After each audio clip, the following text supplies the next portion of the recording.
지역의 이슈를 만나는 시간 헬로 이슈 토크 시작합니다. 30년 만에 개정된 동물보호법이 시행된 지 1년이 지났지만 여전히 곳곳에서 동물학대 사건이 발생하고 있습니다. 이 시간 이슈토크에서는 개정된 동물보호법을 살펴보고 우리 지역 동물학대와 유기 문제 짚어봅니다.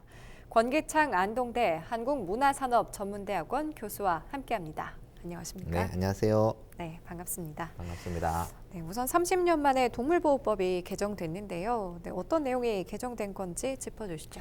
일단 기본적으로 동물보호법은 동물의 생명을 보호하고 또 그리고 동물의 안전을 보장하고 더욱이 동물의 복지를 증진시키고 또 건전하고 책임 있는 사육 문화를 통해 가지고 동물의 생명 존중뿐만 아니라 사람과 동물이 조화롭게 공존하는 것에 이바지할 목적으로 만들어졌어요. 그래서 과거에는 동물을 정말 좀 나쁘게 취급한 게 많잖아요. 이제 시대가 바뀌었다는 이야기죠. 그래서 동물도 사람과 함께 정말 행복하게 살아야 된다는 것이 가장 근본적인 취지예요. 그래서 과거에는 동물을 학대해서 죽게 할 경우에는 동물보호법상 처벌 조항은 1년 이하의 징역, 그다음에 1,000만 원 이하의 벌금에 처해졌어요.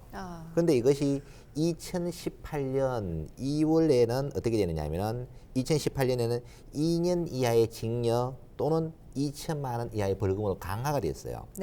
또 2021년 2월 다시 3년 이하의 징역에서 3천만 원 이하의 벌금으로 상향이 됐죠. 그래서 동물 보호에 대한 어떤 기준이 또 처벌 조항이 점점 강화되고 있는 그러한 상황이라고 보시면 될 것 같습니다. 네, 동물보호법이 이렇게 강화됐음에도 불구하고 곳곳에서 동물학대 사건이 발생하고 있는데요. 최근에 드라마 낭마 장면을 촬영하는 과정에서 동물학대 논란이 있었죠. 참 정말 안타까운 현실이 벌어지고 있는데요. 동물보호법에서는 어떤 동물을 보호해야 된다, 처벌 규정을 점점 강화하고 있는데 아직 현실에서는 그걸 따라가지 못해요. 보통 보면은 법이 현실을 따라가지 못하는데 지금 우리는 법이 먼저 가고 있는데 현실이 못 따라가고 있는 거죠. 지난번 사건 경우에도 대하 드라마 태종 이방원에서 이방원이 타고 달리던 말이 넘어지면서 이방원이 떨어지는 모습을 촬영하는 중이었었죠. 그래서 말 앞다리에다가 와이어를 묶었어요. 와이어. 사슬을 묶어놓고 말을 달리게 하면 어떻게 돼요? 와이어줄이 탁 당기면 넘어지겠죠. 넘어지면서 이방원이가 떨어지는 장면을 연출하는 거죠. 그래서 말이 갑자기 가다가 줄에 묶여서 넘어지니까 어떻게 해요? 심하게 목에 부딪혔죠. 이렇게 부딪혀서 정말 며칠이 지나서 죽게 되는 이러한 참 안타까운 사건이 벌어지게 되는데요. 정말 우리가 이러한 일은 다시는 이 세상에 없어야 되지 않을까 이런 생각이 들어요. 동물도 정말 소중한 생명을 가지고 태어났잖아요. 그래서 정말 행복하게 살다가 행복하게 생을 마감하는 그러한 우리 사회가 돼야 되지 않을까 이런 생각이 듭니다. 정말 씁쓸한 생각이 많이 들었어요. 네, 듣기만 해도 좀 사람이 잔인하다 이런 생각이 드는데요. 동물보호단체가 제작사와 또 관련인들을 동물보호법 위반으로 고소했다고 하는데 이거 처벌 가능한 거죠? 네, 맞습니다. 전문가의 의견에 따르면은 동물보호법에 의하여 형사처벌 가능성이 상당하다고 지금 이렇게 많은 분들이 이야기를 하고 있습니다. 동물보호법은 제8조에서 동물을 죽음이나 부상에 이르게 하는 학대 행위를 금지하고 있습니다. 그리고 학대 행위로 죽음에 이르게 되면은 징역 3년, 3천만 원 이하의 벌금에 처하도록 규정을 하고 있고요. 또 부상에 이르게 할 경우에는 징역 2년 또는 2천만 원 이하의 벌금에 처하도록 되어 있습니다. 사망에 이르게 하는 학대 행위를 구체적으로 한번 살펴보면 동물보호법에서는 4가지를 규정을 하고 있어요. 첫 번째가 뭐냐 하면은 목을 매다는 등 잔인한 방법으로 죽음에 이르게 하는 행위. 우리 동물 죽일 때 목을 매달아 죽이잖아요. 이런 것들은 절대로 하면 안 된다. 그 다음에는 노상이나 또는 공개된 장소에서 죽이거나 또는 동일한 동물이 같은 류의 동물이 보는 장소에서 죽이는 행위. 정말 처참하잖아요. 그다음에 또 세 번째가 뭐냐 하면은 고의로 사료라든가 또는 물을 주지 않음으로 인해서 동물이 사망하는 행위. 예를 들면은 휴가 때 네. 동물을 놔두고 가버렸어요. 먹지 못하잖아요. 그럼 동물이 죽게 되면 이것도 처벌이 된다는 이야기죠. 네. 그다음에 마지막 네 번째가 뭐냐 하면은 정당한 사유 없이 죽음에 이르게 하는 행위. 이것을 아주 우리는 중대 범죄로 지금 취급을 하고 있는 거죠. 그래서 문제가 대한 대하 드라마 사건의 경우에도 일단 말 다리를 묶어가지고 네. 빠르게 달리게 한 후에 갑자기 넘어지게 했잖아요. 사람도 다리를 했다가 땡기면 어떻게 돼요? 넘어지죠. 넘어지면 사망에 이르게 되겠죠. 그래서 네. 이런 것들 때문에 좀 전에 말씀드린 동물보호법 제8조 제1항 1호의 잔인한 방법이 되잖아요. 또 그 다음에는 제4호의 정당한 이유 없이 동물을 죽음에 이르는 행위에 해당될 가능성이 상당히 높다. 그래서 네. 징역 3년 또는 3천만 원 이하의 벌금의 사안이 될 것이라고 많은 전문가들이 지금 이야기를 하고 있는 상태입니다. 예. 근데 또 이번 사건뿐만 아니라 이전에도 낙마 장면에서 말을 강제로 넘어뜨리는 방식을 자주 사용했다고 하는데요. 근본적인 해결 방안은 어떤 게 있을까요? 정말 달리는 말을 강제로 넘어뜨리게 하는 장면은 정말 어제 오늘의 일이 아니죠. 네. 과거에도 계속 이와 같이 일이 있었던 것은 사실입니다. 그런데 네. 그게 간행이라는 이유로 고쳐지지 않았죠. 이것은 지금은 범죄 행위거든요. 네. 정말 우리는 생각을 좀 바꿔야 될 것 같고요. 정말 그 과정에서 배우나 말이 얼마나 많이 다쳤겠어요. 지금까지는 사망을 하지 죽지 않았기 때문에 그것이 세상에 공개되지 않았을 뿐이지 그렇죠. 그 과정에서 정말 많은 사건 사고가 있었을 것이라고 생각이 됩니다. 그래서 지금은 사고가 아니고 이제는 범죄 행위다. 이제 생각을 조금 바꿔야 될 것 같아요. 네. 과거에는 간행이라는 미명, 단순한 사고라는 미명 하에서 그냥 대충 뭐 넘어갔더라면은 이제는 그런 상황은 아닌 것 같다는 네. 생각이 들게 되고요. 미국의 경우를 한번 살펴보면은 1930년대에 영화 촬영 중에 말이 사망한 우리가 똑같은 사고가 벌어졌어요. 네. 이때 미국은 인도주의 협회가 마련한 가이드라인에 따라 가지고 촬영 동물들의 안전을 보장했어요. 그래서 이제는 기존 드라마의 동물은 소품이 아니다네요. 소품이 아니다. 우리는 사실 소품처럼 취급해 왔던 것도 사실인 네. 거죠. 그래서 이제는 어떤 동물도 촬영을 목적으로 해서 죽거나 다치게 해서는 정말 안 된다는 이런 내용이 포함이 되어 있는 거죠. 네. 그래서 대부분의 영화에서는 이와 같은 문제를 어떻게 해결하느냐, 컴퓨터 그래픽을 하거나 또는 인형을 사용해서 촬영을 하고 있는 거죠. 네. 예를 들면은 영화 브레이브 하트에서는 실제 말이 아닌 인형을 사용해서 말이 넘어지는 장면을 정말 실감나게 연출했거든요. 네. 시청자들은 실감나는 그 장면만 보면 되잖아요. 그렇죠. 그게 실제 말이었던 아니었던 관심이 없는 거예요. 그러면은 왜 이러한 것들의 문제가 해결되지 않느냐? 비용이 많이 들기 때문에 그렇거든요. 네. 그 비용 때문에 소중한 생명을 앗아가서는 저는 안 된다 봅니다. 그래서 컴퓨터 그래픽이나 인형을 제작할 경우에는 제작 비용이 너무 많이 든다는 이야기죠. 그래서 이번에는 이런 사건을 계기로 해서 이러한 비용은 정말 필수 비용이라는 인식을 가져야 돼요. 네. 우리가 과거에 보면은 컴퓨터를 많이 사잖아요. 컴퓨터 하드웨어를 사는 데는 돈을 지급하는 것은 당연하다고 생각을 했어요. 네. 근데 그 안에는 프로그램을 살 때는 그냥 얻어서 쓴다는 생각을 많이 가졌거든요. 네. 이제 소프트웨어가 필수 비용이 되었잖아요. 그래서 이런 촬영에서도 반드시 이와 같은 생각이 좀 바뀌어야 될 것 같다는 생각이 들고, 그리고 이러한 것들을 다시는 발생하지 않도록 하기 위해서는 정말 프로그램 방영 중단을 포함해서 강력한 반성적인 조치를 방송사 측에서 취할 필요가 있다. 정말 네. 국민들이 어떤 지적하는 그 따끔한 시선에 대해서 방송사 측은 정말 겸허히 받아들여야 되지 않을까 이런 생각이 듭니다. 네. 그렇다면 이어서 우리 지역에서 발생한 사건도 좀 살펴보겠습니다. 최근 경북 포항과 대구에서 심하게 훼손된 고양이 사체가 잇따라 발견돼 경찰이 수사에 나섰는데요. 이거 어떻게 된 사건인지 좀 짚어주시죠. 최근 경북 포항에서 정말 심하게 훼손된 상태의 고양이 사체가 잇따라 발견이 돼서 경찰이 수사를 하고 있었어요. 그런데 네. 경찰에 따르면은 동물 대상 범죄는 CCTV 분석이나 또는 목격자 진술을 바탕으로는 기존의 수사 방식 바탕으로 한 이런 수사 방식으로는 참 해결하기가 어렵다고 이야기를 합니다. 네.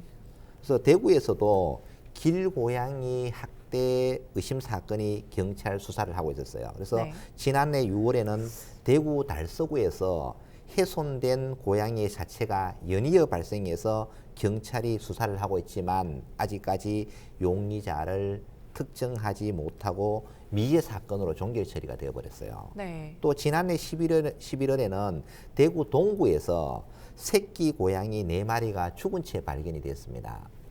그래서 주민들이 현장 인근에 직접 목격자를 찾는 현수막도 붙였는데 또 그 현수막이 훼손되기도 했었어요. 네. 그래서 경찰이 수사에 나섰지만은 아직까지 용의자를 찾지 못하고 있는 이런 참 안타까운 현실에 직면해 있습니다.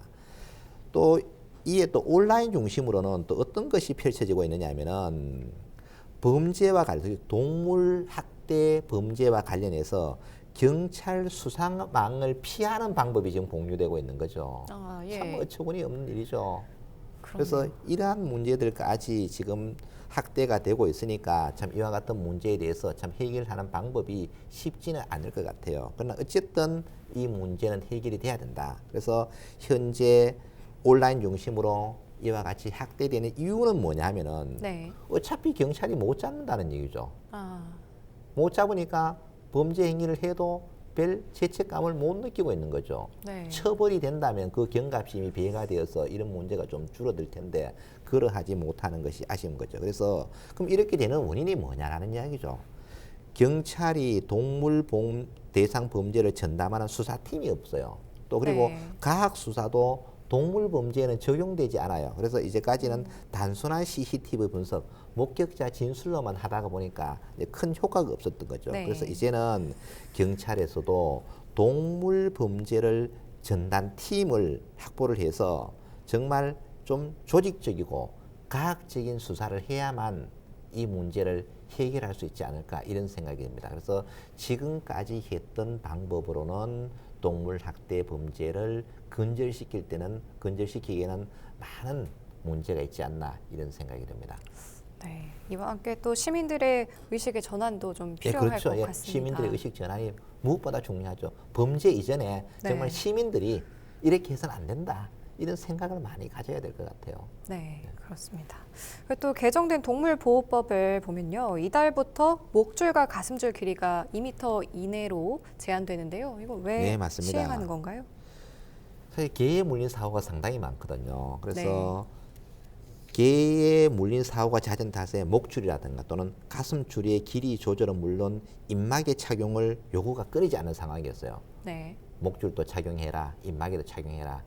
왜 개에 물리는 사고가 많이 일어나기 때문에. 그래서 네. 지난해 9월 30일 서울의 한 반려동물 놀이터에서 어떤 사고가 발생했느냐면 대형 견에게 30대 여성이 물려가지고 발목뼈까지 드러날 정도로 심한 상처를 입었어요. 예. 또 그리고 그에 앞서 같은 해 5월 경기도에서 또 어떤 사건이 경기도 남양주에서 길 가던 60대 여성이 마을을 떠돌던 대형견에 물려 숨지는 일도 또 발생을 했었죠. 네. 정말 심각한 사람이 숨지잖아요. 그렇네요.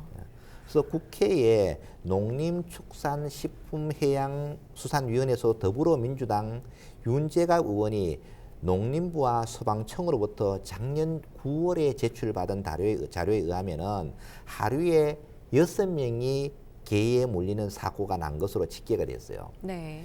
이렇게 되다가 보니까 산책길 또는 집 주변에서 개를 보면 공포심을 느끼거나 반감을 보이는 일이 많이 발생을 한 거죠. 네. 개를 가지고 거의 몰고 다니는 사람은 괜찮지만은 개를 싫어하는 사람도 많잖아요. 그러니까 겁이 나는 거죠. 네. 그래서 이러한 문제에 대해서 좀 앞으로는 해결책이 강구돼야 되는데 예를 들면은 현행 동물보호법에서는 도사견이나 맹견 있잖아요. 맹견. 네. 맹견은 주인이 반드시 입마개를 채워야 되고 목줄을 채울 의무가 있어요. 네. 이것을 어겨가지고 누구를 다치게 할 경우에는 2년 이하의 징역 또는 2천만 원 이하의 벌금에 처하도록 되어 있습니다. 네. 그래서 우리는 이와 같은 문제를 좀 잘 숙지해서 이와 같은 사고가 발생하지 않도록 해야 될 것 같고요.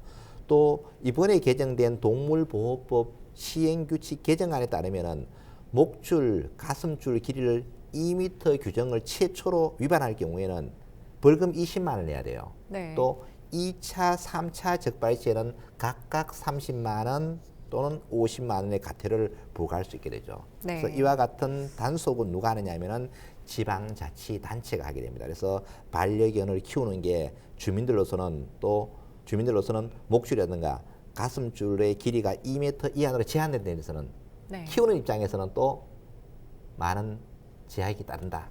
불만이 있을 수 있겠지만 또 네. 시민들의 입장에서는 너무나 공격을 많이 받으니까 이건 또 당연하지 않느냐 이런 생각이 들고요. 그리고 또 설사 나중에 이것이 문제가 될 때는 또 적발이 되더라 하더라도 2m 이내를 놓고 정말 네. 2m인지 아닌지 좀 논쟁이 많을 것 같고 또 사진이나 동영상으로 제보를 받는다 해도 또 견주가 누구인지 네. 또 알기가 쉽지 않잖아요. 그래서 어쨌든 여러 가지 문제가 발생하는데 견주라든가 시민 모두가 이와 같은 문제에 대해서 심각성을 좀 인식하고 네. 특히 견주는 일반 시민들에게 피해가 가지 않도록 각별한 주의를 해야 될 것 같아요. 네. 네. 이 줄길이 2m 규정이 잘 지켜질지 좀 더 지켜봐야겠습니다. 경북도는 동물 학대와 유기동물 문제가 수면 위로 떠오르자 재발 방지에 나섰는데요. 어떤 노력들 하고 있는지 짚어주시죠. 네. 지난해 상주시에서 SUV 차량의 운전자가 차량 뒤에다가 개를 매달아 끌고 다니다가 죽게 한 사건이 발생했어요. 네. 참 비극적인 사건입니다. 그래서 당시의 상황이 고스란히 블랙박스 영상에 담겨가지고 많은 분들이 분노를 했는데요. 네. 이에 경상북도는 어떤 계획을 수립했느냐면은 동물복지 5개년 계획을 수립했어요. 그래서 시군과 합동으로 동물 사육 시설 등을 전수 검사해서 미흡 사항을 개선하고 그다음에 네. 반려동물 인식 개선을 위한 대책을 마련하고 또 유기동물, 동물학대 문제 등에 많은 관심을 기울이고 있는 상황이죠. 그리고 경상북도가 어쨌든 선제적으로 이렇게 대응하고 있다는 것은 아주 잘한다고 봐야 되겠죠. 그리고 이러한 노력과 관심으로 경상북도는 지난해에 9만 6천 마리의 유기견을 구조했어요. 네. 정말 대단한 실적을 거둔 거죠. 그래서 경상북도의 이러한 노력에 정말 아낌없는 찬사를 보내야 될 것 같고요. 또 그러나 그럼에도 불구하고 또 동물 학대가 끊이지 않고 있어요. 네. 많은 노력을 하고 있지만은 끊이지 않고 있는 현실이 정말 안타까운데요. 그래서 자치단체의 제도 변화와 도민 인식이 동시에 좀 이루어져요. 자치단체도 이와 같은 걸 막기 위한 노력을 좀 더 적극적으로 해야 되고 네. 또 시민도 좀 의식이 좀 변화돼야 되겠다. 그래서 일부 시군에서는 동물 보호라든가 동물 복지를 담당하는 자리는 마련되어 있지만 아직까지도 이를 위한 전담 조직이나 기구가 전혀 없어요. 네. 없다가 보니까 또 미연에 방지하는 데 많은 문제가 생기는 거죠. 그래서 앞으로 동물 보호 문제가 점점 사회 이슈로 대두되기 때문에 이와 같은 전담 조직도 하루빨리 만들어야 되지 않을까 이런 생각이 듭니다. 아, 네. 시민들도 동물 학대에 대해서 좀 더 예민하게 성찰하고 제도를 보완할 필요가 있을 것 같습니다. 동물보호법과 관련해서 일반 시민들이 알아둬야 할 사항에는 어떤 게 있을까요? 네. 전 사회적으로 가정마다 반려동물이 아마 없는 집이 없을 정도로 반려동물이 이제 많이 우리 인간과 함께 공존하고 있는 거예요. 네. 그러면 또 다른 측면이 뭐가 있느냐면은 동물을 기른다는 것은 정말 책임감이 따라야 돼요. 네. 내 단순한 어떤 그런 즐거움을 위해서 기르는 게 아니다는 이야기죠. 그래서 밥도 주어야 되죠. 배설물도 치워야 되죠. 또 운동도 시켜줘야죠. 네. 목욕도 시켜줘야 돼요. 아이 기르는 것 이상으로 힘이 들어요. 그런데 일부 사례를 보면은 처음에는 충동적으로 너무 귀여워가지고 반려동물을 기르기 시작하다가 네. 해보니까 너무너무 힘든 거예요. 그래서 추석이나 설 연휴, 휴가철에 갖다 버려버리는 거죠. 네. 정말 안타까운 일이잖아요. 과거에는 버리면은 그냥 동물을 유기하면은 그냥 가태료 처분을 받는 것에 그쳤지만은 지금은 어떻게 되냐면은 동물을 버리는 것은 엄연한 범죄 행위입니다. 범죄 행위. 그래서 동물을 유기하면은 300만 원 이하의 벌금에 취하도록 되어 있어요. 특히 주택이나 준주택에서 기르는 원령 2개월 이상의 개는 반드시 시군청에 등록을 해야 돼요. 네. 또 그리고 이를 위반할 경우에는 100만 원 이하의 과태료에 처하게 됩니다. 또 그리고 등록 대상 동물을 잃어버린 경우가 있잖아요. 집에서 개를 키우다가 잃어버렸어요. 잃어버렸을 때도 잃은 날로부터 10일 이내에 시군청에 반드시 신고를 해야 돼요. 네. 또 이를 위반할 경우에도 50만 원 이하의 과태료에 처하게 되고 또 개와 같이 산책을 하다가 배설물이 발생했어요. 네. 배설물을 치우지 않아도 50만 원의 과태료가 처해진다. 그래서 무한한 책임을 져야 된다. 네. 그냥 단순하게 충동적으로 귀여워서 키울 것이 아니고 정말 책임 있는 자세를 가지고 반려동물을 키워야 된다는 이야기죠. 그래서 반려동물을 키우는 가정에는 많은 법적인 의무와 수많은 형사적인 처벌과 행정적인 제재가 있다는 것을 충분히 인식을 해야 돼요. 네. 이것이 안 된 상태에서 반려동물을 키우다가 버리면은 안 되죠. 그렇죠. 버리고 싶으면은 키우지를 말아야 되죠. 네. 그래서 특히 외국 같은 경우에는 독일의 어떤 한 주에서는 뭐냐면은 반려동물을 입양하기 전에 먼저 필기 시험을 쳐야 돼요. 그리고 또 1년이 지나면은 실기 시험을 치러서 합격을 해야만 반려동물을 키울 수 있어요. 그만큼 엄격한 자격 기준을 두고 있다는 이야기죠. 이 네. 일은 뭐냐면은 정말 신중에 신중을 해라 라는 이야기죠. 유기견으로 인해서 많은 문제가 발생을 하고 있잖아요. 네. 이러한 문제가 발생하지 않기 위해서는 우리 시민들도 많은 의식의 변화가 있어야 될 것으로 생각이 됩니다. 네, 지금까지 동물학대 사건과 동물보호법에 대해 이야기 나눠봤습니다. 헬로 이슈 토크 마칩니다. 고맙습니다.